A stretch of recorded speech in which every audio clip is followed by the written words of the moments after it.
Brought to you by Sonata.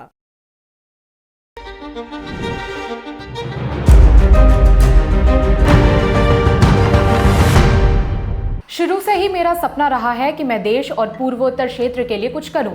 अगर मुझे मौका मिले तो मैं इस पहलू पर काम करना चाहूंगा, जहां आने वाले समय में पूर्वोत्तर में रहने वाले सभी लोगों का भविष्य बेहतर होगा।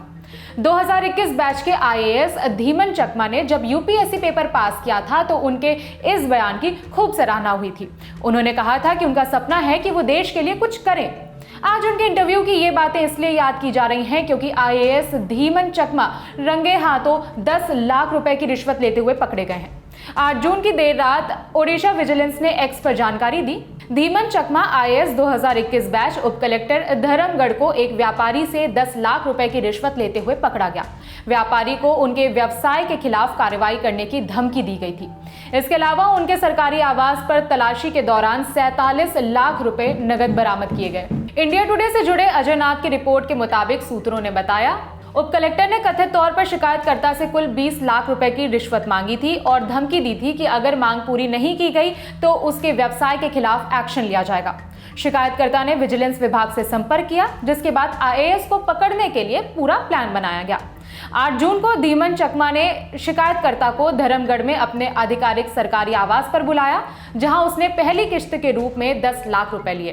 कथित तौर पर उसने 100 के नोटों के 26 बंडल गिने और फिर पैसों को अपने आवासीय कार्यालय की मेज के दराज के अंदर रख दिया। धीमन चकमा को हिरासत में लेने के बाद उनके घर की तलाशी ली गई। धीमन के घर से 47 लाख रुपए कैश मिले हैं। मामले से जुड़ी दूसरी संपत्तियों और सबूतों का पता लगाने के लिए जांच चल रही है। आपकी जानकारी के लिए बता दें कि 2021 बैच के आईएएस धीमन चकमा कालाहांडी जिले के धर्मगढ़ में डिप्टी कलेक्टर के रूप में तैनात हैं। आईएएस धीमन चकमा त्रिपुरा के कंचनपुर के मूल निवासी हैं। वो national institute of technology Agartala से कंप्यूटर साइंस में ग्रेजुएट हैं और आईएएस में आने से पहले वो ओडिशा के मयूरभंज में भारतीय वन सेवा यानी कि आईएफएस अधिकारी के रूप में तैनात थे। रिश्वत के आरोप में पकड़े जाने के बाद सोशल मीडिया पर उनका एक पुराना वीडियो वायरल हो रहा है, जिसमें वो कहते नजर आ रहे हैं कि इस परीक्षा को पास करना सिर्फ शुरुआत है, ये यात्रा का अंत नहीं है। मैं कहूंगा कि मेरा सपना हमेशा से देश के साथ साथ हमारे पूर्वोत्तर क्षेत्र के लिए कुछ महत्वपूर्ण काम करने का रहा है, जिसे हम कह सकते हैं कि ये देश में अभी भी एक पिछड़ा हुआ क्षेत्र है। हम खुद को आर्थिक रूप से पिछड़ा हुआ और साथ ही सामाजिक रूप से विभाजित पाते हैं। अगर मुझे अवसर मिले तो मैं इस पहलू पर काम करना चाहूंगा, जहां आने वाले समय में पूर्वोत्तर में रहने वाले सभी लोगों का भविष्य बेहतर होगा। मैं सरकार के दृष्टिकोण से काम करना चाहूंगा ताकि संसाधनों का बेहतर उपयोग हो सके और हम अपने पूरे क्षेत्र में बेहतर एकता बना सकें।